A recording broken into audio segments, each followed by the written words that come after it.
Good afternoon.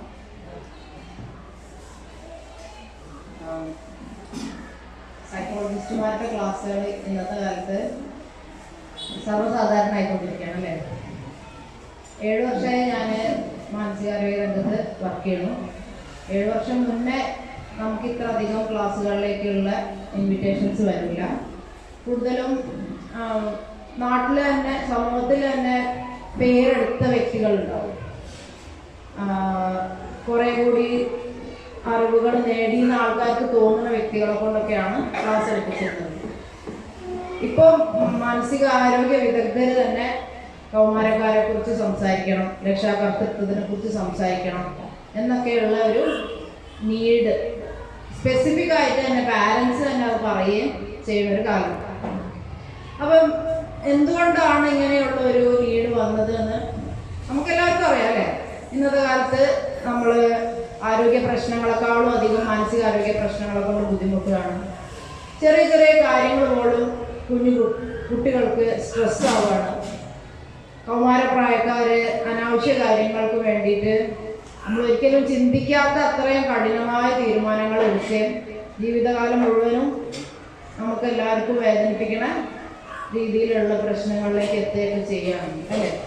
ചിലപ്പോൾ മരണമാവും, ചിലപ്പം പരിക്കുകളാവും, ചിലപ്പം തീരാദുഃഖമായി പോകുന്ന ആപത്തുകളാവും. അങ്ങനെയുള്ള ഒരു വെല്ലുവിളികളുടെ ഒരു കാലം. അപ്പം മനസ്സിൻ്റെ ആരോഗ്യം മെച്ചപ്പെട്ട് കഴിഞ്ഞാൽ ഇങ്ങനത്തെ വെല്ലുവിളികൾ മാറുമോ എന്ന ഒരു ശ്രമമാണ് ശരിക്കും ഈ പാരന്റിങ് ക്ലാസ്സുകൾ അല്ലേ. മെന്റലി നമ്മളെല്ലാവരും ഓക്കെ ആയി കഴിഞ്ഞാൽ ഇന്നത്തെ കാലത്ത് പ്രശ്നങ്ങളൊക്കെ ഒന്ന് മാറുമായിരുന്നെങ്കിൽ എന്നുള്ളൊരു സംഭവം. അപ്പോൾ ഒരു മാതാവ്, ഇപ്പോൾ നിങ്ങളെ സാറ് പറഞ്ഞു മാതാവ് അമ്മമാരാണ് ഇവിടെ കൂടുതലുള്ളത്, അമ്മമാരാണല്ലോ കുട്ടികളുമായിട്ട് കൂടുതൽ ഇടപഴകേണ്ടത് എന്നാണ് സാറ് പറഞ്ഞത്. ഞാനതൊന്ന് തിരുത്തുന്നുണ്ട്. അമ്മമാരാണ് കൂടുതലായിട്ട് കുട്ടികളുടെ കൂടെ ഇടപഴകുന്നത് എന്നുള്ളതാണ് സത്യം. ഇടപഴകേണ്ടത് രണ്ടുപേരാണ്, അമ്മമാരും അച്ഛന്മാരും ഇടപഴകണം. പക്ഷെ സാഹചര്യവശാൽ സ്ത്രീ വീട്ടിൽ കൂടുതൽ സമയം സ്പെൻഡ് ചെയ്യുകയും കുട്ടികൾ വീട്ടിൽ കൂടുതൽ സമയം ഉണ്ടാവുകയും ചെയ്യുമ്പോൾ ഒരുമിച്ചിരിക്കാനും കുട്ടികളുടെ കൂടുതൽ ആവശ്യങ്ങൾ മനസ്സിലാക്കാനും പെണ്ണുങ്ങൾക്ക്, അതായത് സ്ത്രീകൾക്ക് തന്നെയാണ് പറ്റുക. ഓക്കെ, അപ്പം ഇടപഴകാൻ രണ്ടു കൂട്ടരും സമയം കണ്ടെത്തണം. പക്ഷെ ഇപ്പോൾ നിങ്ങളെല്ലാവരും ഇങ്ങോട്ടേക്ക് ഒരുങ്ങി വന്നതുപോലെ തന്നെ എല്ലാ കാര്യങ്ങൾക്കും മുൻപിൽ മാതാക്കളാണ് ഉണ്ടാവുക. ഓക്കെ, അമ്മമാരാണ് ഉണ്ടാവുക. അപ്പോൾ ഈ മാതൃസ്നേഹത്തിനെ കുറിച്ചിട്ട് പല വേദഗ്രന്ഥങ്ങളിലുണ്ട്.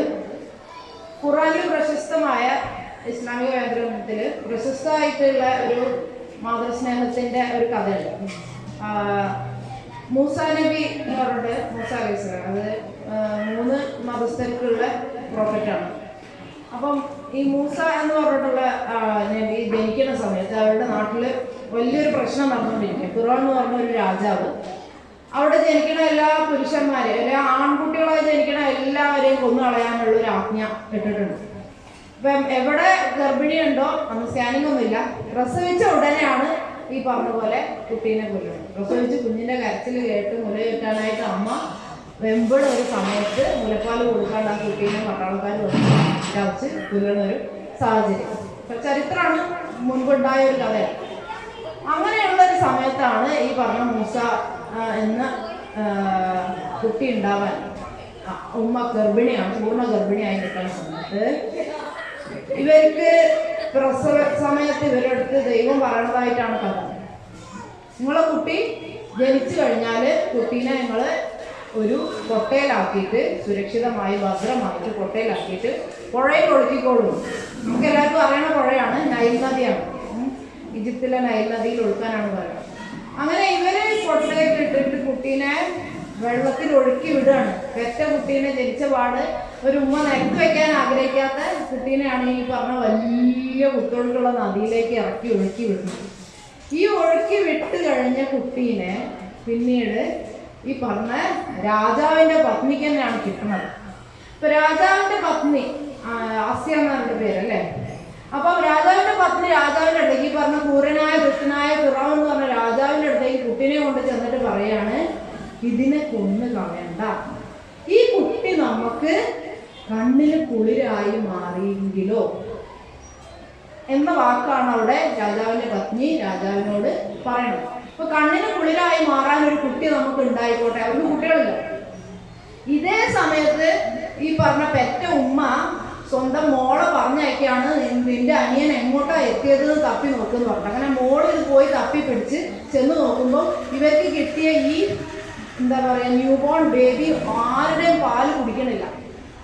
ബ്രസ്റ്റ് ഫീഡിങ് മാത്രമേ ഉള്ളൂ. ബ്രസ്റ്റ് ഫീഡിങ് കിട്ടണമെന്നുണ്ടെങ്കിൽ എത്ര പേരെ രാജാവ് എത്ര പേരെ തപ്പി നോക്കിയിട്ട് ആരുടെയും മുലപ്പാല് കുടിക്കണില്ല. അപ്പോൾ ഈ കുട്ടീൻ്റെ സ്വന്തം പെറ്റുമ്മേൻ്റെ മാത്രം പാല് കുടിക്കുകയുള്ളൂ എന്നുള്ള ഒരു രീതി പടച്ചോനുണ്ടാക്കി വെച്ചാണെന്നാണ് കഥ. ഓക്കെ, അപ്പൊ അങ്ങനെ ഈ പെൺകുട്ടി ചെന്ന് പറയാണ്, എനിക്കൊരു സ്ത്രീനെ അറിയാം, അവര് മുല കിട്ടിയാൽ ചിലപ്പോൾ ഈ കുട്ടി കുടിക്കുമായിരിക്കും. ഈ മോള് പറഞ്ഞിട്ട് ഈ ഉമ്മയെയും ഈ കുഞ്ഞിനെയും ദൈവം തിരിച്ചു ഒന്നിപ്പിക്കുകയാണ് ഈ പറഞ്ഞ കഥേൻ്റെ അന്ത്യത്തിൽ.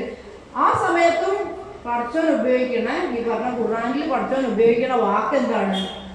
അവരുടെ കണ്ണ് കുളിർമ ഉണ്ടായിക്കോട്ടെ എന്ന് കരുതി ഞാൻ അവർക്ക് അവരുടെ കുട്ടീനെ ഖുറത്തുലൈൻ എന്നാണ് പറഞ്ഞത്, ഞാൻ അവന്റെ കുട്ടീനെ തിരിച്ച് എത്തിച്ചു എന്ന് മനസ്സിലായോ? അപ്പൊ കണ്ണിന് കുളിരാണ് മാതാപിതാക്കൾക്ക് മക്കൾ അല്ലേ? ഇന്ന് കൗമാരക്കാരായ മക്കളെ നിങ്ങൾ കാണാൻ നിൽക്കുന്ന സമയത്ത് നിങ്ങൾ കണ്ണിൽ കുളിരാണ് വരിക, കണ്ണിലും കയ്യിലും വായിലും ഒക്കെ ചൂടാണ് വരിക. വീട്ടിലേക്ക് കയറി വരുന്ന സമയത്ത് തന്നെ കുട്ടി നല്ല വൃത്തി ചിലപ്പോൾ ഉണ്ടാവും, ചിലപ്പോൾ വൃത്തി ഉണ്ടാവില്ല. എന്നാൽ വൃത്തിയാവാൻ വേണ്ടി പറഞ്ഞു കഴിഞ്ഞാൽ അപ്പൊ തുടങ്ങും അന്നത്തെ ദിവസം വഴക്ക്. അപ്പൊ നമ്മൾ ഏറ്റവും വൃത്തികെട്ട രീതിയിലാണ് നമുക്ക് കുട്ടീനെ ആദ്യത്തിൽ കിട്ടുന്നതല്ലേ. എന്നാള് ഞാൻ പ്രസവിച്ചെടുക്കുമ്പോൾ എൻ്റെ അടുത്തേക്ക് വേറൊരു മോൻ പറഞ്ഞിട്ട്, ഇതൊക്കെ അങ്ങോട്ട് ഉണ്ടായ കുട്ടിപ്പതാ, അത് ഇതിനെ കണ്ടാ പയ്യന്റെ പേരുണ്ട് കേട്ടോ. അപ്പൊ കുഞ്ഞു കുട്ടിയായിട്ട് ജനിച്ചു വീഴുന്ന കുട്ടീനെ കാണുമ്പോൾ രസമല്ല കാണാൻ. ആ സമയത്ത് പക്ഷെ ആ കുട്ടീനെ മാറോട് അണയ്ക്കാന്ന് പറഞ്ഞാൽ കണ്ണിന് കുളിരാണ്. എന്നാൽ ഈ കൗമാരം എന്നൊക്കെ പറഞ്ഞു കഴിഞ്ഞാൽ ശരിക്കും ശരീരത്തിന്റെ ഭംഗി പുറത്തേക്ക് ഏറ്റവും അധികം വരുന്ന ഒരു പ്രായത്തില് മിക്ക പാരൻസിനും ഇനി റിസർച്ച് വെച്ച് നോക്കിക്കഴിഞ്ഞാൽ തന്നെ കൗമാരത്തിലാണ് പാരൻസും മക്കളും തമ്മിൽ ഏറ്റവും വഴക്കുണ്ടാവുന്നത്.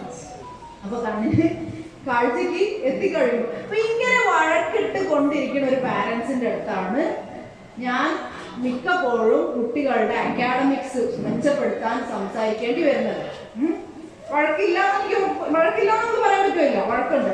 അപ്പൊ ഇങ്ങനെ നമ്മൾ സംസാരിച്ച് തുടങ്ങുന്ന സമയത്ത് പാരൻസ് പറയും, ഞാൻ എങ്ങനെയാണ് എൻ്റെ കുട്ടീനോട് പഠിത്തത്തിനെ കുറിച്ച് ഇരുന്ന് ചർച്ച ചെയ്തൊരു പദ്ധതി ഉണ്ടാക്കിയെടുക്കുക, നിങ്ങൾ എന്നോട് ഞാൻ ഇങ്ങനെ ലിസ്റ്റ് ഓഫ് കാര്യങ്ങൾ പറയണം. നിങ്ങൾ കുട്ടീൻ്റെ കൂടെ സ്റ്റഡീസ് പഠിത്തമാണല്ലോ നമുക്ക് മെയിനായിട്ട്. ഇപ്പോൾ ജാനുവരി മാസമായി, ഫെബ്രുവരി മാസമായി model exam, revision test, March മാസം തുടങ്ങി കഴിഞ്ഞാൽ SSLC പരീക്ഷ. അപ്പൊ ഇതിനെ കുറിച്ച് ഞങ്ങളും ആകെ ടെൻഷനിലാണ്. കുട്ടി ടെൻഷനൊന്നും ഇല്ലായിരുന്നു, പാരൻസിനും ടീച്ചേഴ്സിനും ടെൻഷനാണ്. പഠിത്തത്തിന്റെ കാര്യം കുട്ടികളുമായിട്ട് ചർച്ച ചെയ്യുക എന്ന ഒരു വിഷയത്തില് ഒരു ക്ലാരിറ്റി എന്ന് വെച്ചാൽ ഒരു വ്യക്തത ഇല്ലാത്ത ഒരു പ്രശ്നമാണ് കുട്ടികളും പാരൻസും കൂടി നമ്മുടെ അടുത്തേക്ക് കൗൺസിലിംഗ് വരുമ്പോൾ കൂടുതലായിട്ട് കാണാറുള്ളത്. ഈ പറഞ്ഞ പോലെ ടീച്ചേഴ്സിനും മുതിർന്നവർക്കും പഠിത്തത്തിനെ കുറിച്ചിട്ട് വലിയ ബേജാറുണ്ട്. എന്നാൽ കുട്ടികൾക്ക് അത്ര തന്നെ ടെൻഷൻ ഇല്ല എന്ന് നമുക്ക് ഫീൽ ചെയ്യുന്നതാണ്. എന്നാലും കൂടുതലും വിദ്യാർത്ഥികൾ ഇപ്പം ടീച്ചർ പറഞ്ഞ പോലെ ചെറിയ ചെറിയ ലക്ഷ്യങ്ങളൊക്കെ ഉള്ള ആൾക്കാരാണ്. എന്താണ് ഞാൻ ചെയ്യേണ്ടത്? ഞാൻ പൈലറ്റ് ആവണം, ഞാനൊരു എന്താ പറയുക ട്രോമ റെസ്പോൺസിന്റെ ആളാവണം, അല്ലെ, ഞാൻ ഡിസാസ്റ്റർ മാനേജ്മെന്റ് പഠിക്കണം. ഇങ്ങനെ പുതിയ പുതിയ മേഖലകളൊക്കെ കണ്ടുപിടിക്കാണ് കുട്ടികൾ. അപ്പം ഇങ്ങനെയുള്ള കുട്ടികൾക്ക് പക്ഷെ അവരുടെ അന്നത്തെ ഡെയിലി ലൈഫിൽ എപ്പോ പഠിത്തത്തിന് പ്ലേസ് ചെയ്യണം, അതെങ്ങനെ പ്ലേസ് ചെയ്യണം എന്ന് അവർക്ക് അവരുടെ ജീവിതത്തിനെ കുറിച്ച് തന്നെ ഇരുന്ന് ആലോചിക്കുമ്പോൾ കണ്ടെത്താനും ചെയ്യാനും പറ്റണില്ല. എന്നാൽ ഇവിടെ നിന്നിട്ട് ഒരു ഉമ്മയായിട്ട് നമ്മൾ നോക്കുന്ന സമയത്ത് നമുക്ക് കൃത്യമായിട്ട് അറിയാം, സ്കൂൾ വിട്ട് വന്നാല് എന്താണ് ആദ്യമൊക്കെ ഒന്ന് ക്ലീൻ ചെയ്ത് ഒന്ന് ചായ ഒക്കെ കുടിച്ച് കുറച്ച് നേരം റെസ്റ്റ് ഒക്കെ എടുത്തിട്ട് പിന്നെ ഒന്ന് ഫ്രഷായി, ഇപ്പൊ നമ്മുടെ മുസ്ലിം രീതിയിലാണെങ്കിലും ആരോഗ്യ നിസ്കാരമൊക്കെ കഴിഞ്ഞ് അല്ലെങ്കിൽ സന്ധ്യക്കുള്ള പ്രാർത്ഥനയൊക്കെ കഴിഞ്ഞിട്ട് ഇരുന്ന് പഠിക്കണം. ഇത് ഉമ്മ എന്നുള്ള രീതിയിൽ കണ്ടാലും ചെയ്യാനും പറയാനും എളുപ്പമുള്ള കാര്യം. ഇനി അങ്ങനെ തന്നെ ഒരു കുട്ടി ഈ പറഞ്ഞ ഉമ്മാന്റെ ഉപ്പാന്റെ ഒക്കെ ടീച്ചറുടെ ഒക്കെ കാര്യങ്ങൾ കേട്ടിട്ട് ഈ കുട്ടി ഇതെല്ലാം ചെയ്തിട്ട് വന്ന് മേശപ്പുറത്ത് ഇരുന്ന് പഠിക്കണ സമയത്ത് കുട്ടികൾ പറയും, തല വർക്ക് ചെയ്യുന്നില്ല. ഈ തല എന്താ വർക്ക് ചെയ്യാത്തത്? കുട്ടികൾ പറഞ്ഞ കാര്യമാണ്, തല വർക്ക് ചെയ്യുന്നില്ല, ബ്ലാങ്ക് ആവണ പോലെ തോന്നാണ്, വായിക്കണ സാധനം തലയ്ക്ക് കയറുന്നില്ല, എഴുതുമ്പോ കുഴപ്പമില്ല, എന്നാ ഇനിയിപ്പോ പഠിച്ചു കഴിഞ്ഞാലോ എക്സാമിന് വരുമ്പോ ഞാൻ വിചാരിച്ച അത്ര എനിക്ക് എഴുതാൻ പറ്റണില്ല. ഇങ്ങനെ എന്താണ് എനിക്ക് പറ്റണത് എന്ന് കുട്ടിക്ക് പറയണില്ല. പാരന്റ് ആണെങ്കിൽ കുട്ടിക്ക് പ്രശ്നമാണെന്ന് കരുതുകയാണ്. അപ്പൊ ഇവിടെ രണ്ട് വേർഡ്സ് ആണ്. ഒന്ന്, കൃത്യമായിട്ടുള്ള സ്ട്രാറ്റജീസ്, അതായത് കൃത്യമായിട്ടുള്ള പദ്ധതികൾ കുട്ടിക്ക് ഉണ്ടോ എന്നുള്ളത് പാരന്റിന് ചോദിച്ചറിയാൻ പറ്റണം. കുട്ടിയും ഉമ്മയും പഠിത്തവും, കുട്ടിയും ഉമ്മയും പഠിത്തവും എന്നുള്ള ഒരു ചർച്ച നമ്മൾ തുടങ്ങുന്നുണ്ട്. ഓക്കെ, ഒരു കുട്ടിയുണ്ട്, ആ കുട്ടിയുടെ കൂടെ ഒരു ഉമ്മയുണ്ട്, ആ ഉമ്മയും കുട്ടിയും കൂടി പഠിത്തത്തിനെ കുറിച്ച് സംസാരിക്കുകയാണ് എങ്കിൽ സംസാരിക്കേണ്ട വിഷയത്തിൽ ഒന്ന്, ഈ കുട്ടിക്ക് പഠിക്കാൻ എന്തെല്ലാം പദ്ധതികളുണ്ട് എന്നുള്ളതാണ്. അതായത് ഓരോ കുട്ടികൾക്കും ഓരോ ടൈപ്പ് പഠിത്തം. ഇരുന്ന് വായിച്ച് ടെക്സ്റ്റ് ബുക്കും നോട്ട്ബുക്കും വായിച്ചാൽ വായിച്ചത് മനസ്സിലാവുന്ന കുട്ടികൾ വളരെ ചുരുക്കമുള്ളൂ. 100-ൽ 3-4 കുട്ടികൾക്ക് മാത്രമേ ടെക്സ്റ്റ് ബുക്കും നോട്ട്ബുക്കും വായിച്ച് മനസ്സിലായത് വെച്ചിട്ട് പോയിട്ട് ആൻസർ പേപ്പറിൽ എഴുതാൻ പറ്റുള്ളൂ. എന്നാൽ 100-ൽ 80 കുട്ടികളും വിചാരിക്കണമെന്ന് ഞാൻ വായിച്ചു നോക്കിയിട്ട് പോയിട്ട് എഴുതിയാൽ എനിക്ക് മാർക്ക് കിട്ടുന്നതാണ്. മനസ്സിലായോ? കുട്ടികളോട് നമ്മൾ പദ്ധതികളെ കുറിച്ച് ഡിസ്കസ് ചെയ്യുമ്പോൾ രണ്ടാമത് ചെയ്യേണ്ട കാര്യം എന്താ വെച്ചാൽ വായിച്ച സാധനം അതുപോലെ എഴുതി പഠിക്കണം. എന്നിട്ട് ചെന്നാലും മതി കുട്ടികളോട് എഴുതി പഠിക്കാൻ അല്ലേ. പ്രാക്ടീസ് ചെയ്യാൻ വേണ്ടി കുട്ടികളോട് പറഞ്ഞു കഴിഞ്ഞാൽ, റീഡ് ചെയ്ത് റിവൈസ് ചെയ്യാൻ വേണ്ടി പറഞ്ഞു കഴിഞ്ഞാൽ അതിന് ഇല്ലാത്ത തല്ലുണ്ടാവില്ല. അവരത് ചെയ്യാൻ സാധ്യത വളരെ കുറവാണ്, റിവൈസ് ചെയ്യാനുള്ളൊരു സാധ്യത. ഓക്കെ, അപ്പം അങ്ങനെയുള്ളൊരു പദ്ധതി കുട്ടിക്ക് ഉണ്ടോ എന്നുള്ളത് ചോദിച്ചറിയാന്നുള്ളത് നമുക്ക് ചെയ്യാൻ പറ്റുമല്ലോ, ചോദിക്കാൻ പറ്റുമല്ലോ. രണ്ടാമത്, കുട്ടിക്ക് ഒരു പദ്ധതി ഇല്ലാന്നുണ്ടെങ്കിൽ ഉമ്മയും കുട്ടിയും കൂടി ഡിസ്കസ് ചെയ്തിട്ട് കുട്ടിക്ക് ഒരു പദ്ധതി മിനിമം ഉണ്ടാക്കി കൊടുക്കണം. മിനിമം വായിച്ച് പഠിക്കാനുള്ള ഒരു പദ്ധതി ഉണ്ടാക്കി കൊടുക്കണം. ഓക്കെ, ഇനി മൂന്നാമതായിട്ട് നമ്മൾ വേണ്ടത് കുട്ടിക്ക് പറഞ്ഞ പോലെ ടൈം ടേബിൾ വേണം.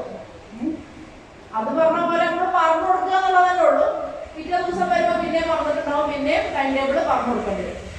ഇങ്ങനെയുള്ള കാര്യങ്ങളാണ് ഒരു കുട്ടിയും ഒരു ഉമ്മയും പഠിത്തത്തിനെ കുറിച്ച് ഡിസ്കസ് ചെയ്യുമ്പോൾ ആകെ ചർച്ച ചെയ്യേണ്ട രണ്ട് കാര്യങ്ങൾ. പഠിക്കാൻ എനിക്ക് എന്തെങ്കിലും ഒരു പദ്ധതി മനസ്സിലുണ്ടോ? പഠിക്കാൻ അങ്ങനെ പഠിച്ചാൽ ശരിയാവും, അത് പദ്ധതിയല്ല. കൃത്യം വേർഡ്സ് വെച്ചിട്ടൊരു പദ്ധതി കുട്ടിക്ക് ഉണ്ടോ നോക്കണം. പിന്നെ കുട്ടിക്ക് ഒരു ഷെഡ്യൂൾ ഉണ്ടാക്കി കൊടുക്കണം. ഇത് രണ്ടും നോക്കിക്കഴിഞ്ഞാൽ ഇത് ചോദിക്കണ ഉമ്മ പിന്നെയും ചോദിക്കണം, വേണ്ടേ? ഇതിനെക്കുറിച്ച് വീണ്ടും സംസാരിക്കാം. അപ്പോൾ ഇതാണ് കുട്ടി ഉമ്മയും പഠിത്തത്തിനെ കുറിച്ച് ഡിസ്കസ് ചെയ്യുമ്പോൾ വേണ്ടിയ കാര്യം. ഇനി ടീച്ചർ പറഞ്ഞത് വെച്ചിട്ട് മറ്റൊരു കാര്യമാണ് കുട്ടിയും ഉമ്മയും ജീവിത സാഹചര്യങ്ങളും. ഈ കുട്ടി ജീവിക്കണതും ഉമ്മ ജീവിക്കണതും ഒറ്റയ്ക്കല്ല. ഞാനൊരു കുട്ടി, എനിക്കൊരു ഉമ്മ, ഞങ്ങൾ രണ്ടാളും കൂടി ഞങ്ങളെ കാര്യങ്ങളും നോക്കി ജീവിക്കണം, അങ്ങനെയല്ല. ഒരു കുട്ടി അതിന് ജ്യേഷ്ഠത്തിയോ ചേട്ടനോ അനിയനോ അനിയത്തിയോ ഉണ്ടാവും, സിബ്ലിങ്സ് ഉണ്ടാവും. ഒരു ഉമ്മക്ക് ബേസിക്കലി ഭർത്താവ് ഉണ്ടാവും, ഭർത്താവിന്റെ വീട്ടിലാണെന്നുണ്ടെങ്കിൽ അമ്മായിമ്മ ഉണ്ടാവും, സ്വന്തം വീട്ടിലാന്ന് വെച്ചാൽ സ്വന്തം ഉമ്മ ഉണ്ടാവും. ഇനി അതിലേക്ക് വീട്ടുകാരും ഈ പ്രായത്തിലുള്ള സ്ത്രീകളായതുകൊണ്ട് വല്യമ്മമാർ ചിലപ്പോൾ ഉണ്ടാവും വീട്ടില്, സ്വന്തം ഉള്ളതിന്. അപ്പോൾ വല്യമ്മമാർ പ്രായമായവരുണ്ടാവും. പിന്നെ ചിലപ്പോൾ ചിലർക്ക് എന്താ പറയാ, ജ്യേഷ്ഠത്തിന്റെ അനിയത്തി പേരക്കുട്ടികളുടെ പ്രായത്തിലുള്ള ചെറിയ കുട്ടികൾ, സ്വന്തം കുട്ടികൾ തന്നെ ചെറുതുള്ളവരുണ്ടാവും. അപ്പൊ ഇങ്ങനെ പല പ്രായത്തിലുള്ള മനുഷ്യരുള്ള വീട്, അതാണ് നമ്മുടെ ജീവിത സാഹചര്യം. നേരെ കൊടുത്താല് കുട്ടീനെ പിടിച്ചിരുത്തിട്ട് 5 മണിക്ക് കുട്ടിയെ ഞാൻ ഒരു ടീച്ചറോട് ചോദിച്ചു, നിങ്ങൾക്ക് എങ്ങനെ കുട്ടി പഠിക്കണം എന്നാണ്. 5 മണിക്ക് എഴുതിട്ട് 11 മണി വരെ കുട്ടി പഠിക്കണം. 11 മണി രാത്രി കേട്ടോ. 5 മണിക്ക് എഴുതിട്ട് രാത്രി 11 മണി വരെ തിന്നാൻ കുടിക്കുക, ബാത്റൂം പോകാൻ, പ്രാർത്ഥന എന്നുള്ളത് വെച്ച് പഠിക്കണം. എന്നാൽ കുട്ടിക്ക് നല്ല മാർക്ക് കിട്ടും. അപ്പൊ 5 മണിക്ക് കുട്ടീനെ വിളിച്ചോണ്ടിരുന്ന ഉമ്മ എന്താണ് ആലോചിക്കുക? ഇനി എന്തൊക്കെ പണികൾ ചെയ്താലാണ് എവിടെയെങ്കിലൊക്കെ ഇരിക്കാനുള്ള ഒരു സാവകാശം ഉണ്ടാകുക എന്നാണ് ആലോചിക്കുക. കാരണം വീട്ടിലെ അരക്ക് പണി ഉണ്ടാവും, വീട്ടിലെ ക്ലീനിങ് ഉണ്ടാവും, അടുക്കള പണി ഉണ്ടാവും. അടുക്കള പണി കൊണ്ട് ഒരൊറ്റ ഭക്ഷണം ഉണ്ടാക്കി ഇന്ന് എല്ലാവരും കഴിച്ചോളെന്ന് പറയാൻ പറ്റില്ല. കസ്റ്റമൈസ്ഡ് ആയിട്ട് ഉണ്ടാക്കേണ്ടി വരും പലപ്പോഴും. ഇന്ന ആൾക്ക് ഇന്നത്, കുട്ടിക്ക് ഇങ്ങനെ, വലിയ ആൾക്ക് ഇങ്ങനെ.